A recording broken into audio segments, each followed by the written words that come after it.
తిరుపతి జిల్లా పొదలకూరు పట్టణంలోని మారుతినగర్లో వెలసియున్న ఆంజనేయస్వామి ఆలయంలో మంగళవారం హనుమాన్ జయంతి అనంతరం ఉత్సవ వేడుకలు వైభవంగా నిర్వహించారు. గిరిజన సంఘం ఆధ్వర్యంలో 14వ ఉత్సవాలను ఘనంగా నిర్వహించగా ఉదయం నుంచే భక్తులు పెద్ద సంఖ్యలో ఆలయానికి తరలివచ్చి స్వామివారిని భక్తి శ్రద్ధలతో దర్శించుకున్నారు.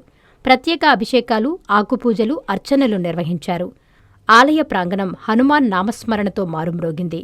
ఈ కార్యక్రమానికి ముఖ్య అతిథిగా వైఎస్సార్ కాంగ్రెస్ పార్టీ ఉమ్మడి జిల్లా అధ్యక్షులు, మాజీ మంత్రి కాకని గోవర్ధన్ రెడ్డి హాజరై స్వామివారికి ప్రత్యేక పూజలు, అభిషేకాలు నిర్వహించారు. ఆలయ కమిటీ సభ్యులు, నిర్వాహకులు కాకానికి ఘనస్వాగతం పలికి పూర్ణకుంభంతో సత్కరించారు. ఈ సందర్భంగా కాకాని మాట్లాడుతూ హనుమంతుడు భక్తి, శక్తి, సేవలకు ప్రతీక అని, ఆయన ఆదర్శాలను ప్రతి ఒక్కరూ ఆచరణలో పెట్టుకోవాలని అన్నారు. గిరిజన సంఘం ఆధ్వర్యంలో 14వ ఉత్సవాలను ఇంత ఘనంగా నిర్వహించడం అభినందనీయమన్నారు. వైఎస్సార్ కాంగ్రెస్ పార్టీ అధినేత వైఎస్ జగన్మోహన్ రెడ్డిపై ఆంజనేయస్వామి ఆశీస్సులు ఎల్లప్పుడూ ఉండాలని ఆకాంక్షించారు. ఈ కార్యక్రమంలో గిరిజన సంఘం నాయకులు, ఆలయ కమిటీ సభ్యులు, స్థానిక ప్రజలు, భక్తులు పెద్ద సంఖ్యలో పాల్గొన్నారు. అనంతరం భక్తులకు అన్నదానం నిర్వహించారు.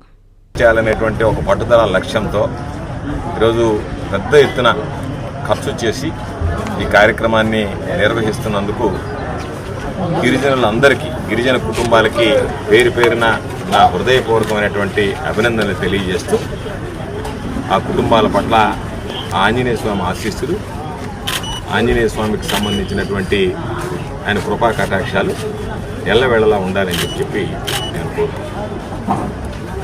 అయితే పోయినసారి ఆంజనేయ స్వామి దేవస్థానానికి నేను రావడం, దర్శించుకోవడం, ఆ రోజు అందరికీ మేలు జరగాలి అని చెప్పి చెప్పడంతో పాటు మా నాయకుడు జగన్మోహన్ రెడ్డి గారికి ఆంజనేయ స్వామి ఆశీస్సులు ఎల్లవేళలా ఉండాలి అని చెప్పి కూడా ఆ రోజు ప్రార్థించడం జరిగింది. అయితే నేను మాట్లాడి వెళ్ళిపోయిన తర్వాత సోమిరెడ్డి రావడం, ఆయన కూడా దేవుడికి పూజలు చేయడం, సాధారణంగా ఏదైనా సరే ఒక భక్తిపూర్వకమైనటువంటి కార్యక్రమాల్లో పాల్గొన్నప్పుడు వాటి గురించి మనం మాట్లాడుకుంటాం. రాజకీయాల్లో వ్యక్తిగతమైనటువంటి విమర్శలు ఉంటాయి, వ్యక్తిగతమైనటువంటి దూషణలు ఉంటాయి, పరస్పర ప్రత్యర్థులుగా ఉండేటువంటి వాళ్ళు విమర్శలు చేసుకునేటువంటి అవకాశం ఉంటుంది. కానీ దేవుడి సన్నిధిలోకి వచ్చిన తర్వాత ఆ సాంప్రదాయం, ఆ సంస్కారాన్ని పాటించి ఎవరిమైనా సరే దేవుని కృపా కటాక్షాలకి పాత్రులయ్యేటువంటి విధంగా మనం వ్యవహరించాలి తప్ప వాటికి భిన్నంగా వ్యవహరించడం సంస్కారం కాదు, సాంప్రదాయం కాదు.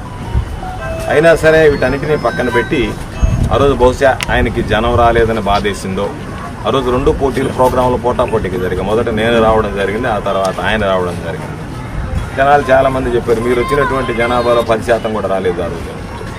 మరి ఆ ఆక్రోశంలో మాట్లాడాడు, దేంట్లో మాట్లాడాడు, కానీ ఆ రోజు ఒక మాట మాట్లాడి వెళ్ళాడు.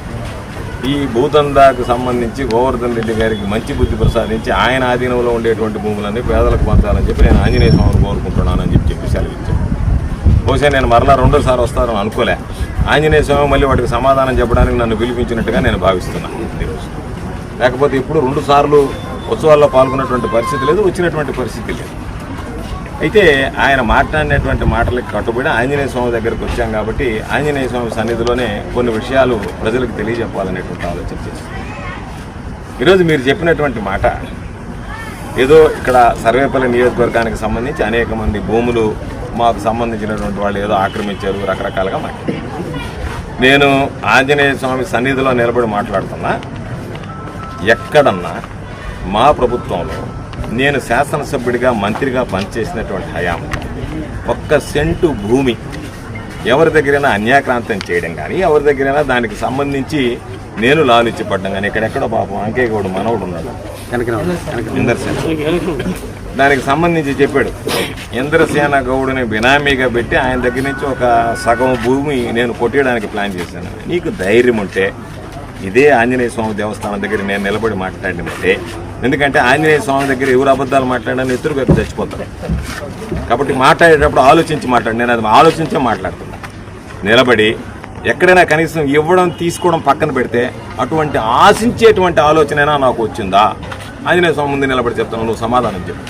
నేను అనేక సందర్భాల్లో ఏం చెప్పా, సర్వేపల్లి నియోజకవర్గం పుట్టిన తర్వాత ఈ పొదలకూరు మండలంలో లేఅవుట్ల దగ్గర ఏ ఎమ్మెల్యే అయినా డబ్బులు తీసుకున్నాడా?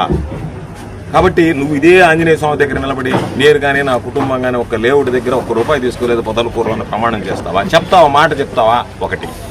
రెండోది నేను చెప్తున్నా, ఇక్కడ సంబంధించి ఈరోజు కొత్తగా వేసినటువంటి ఇస్కాన్ సిటీతో సహా ఆంజనేయ స్వామి సన్నిధిలో నిలబడి మాట్లాడుతున్నా, ₹1 ఒక్కడి దగ్గర నేను ఆశించింది లేదు, తీసుకున్నటువంటి పరిస్థితి లేదు, అవినీతికి పాల్పడలేదు.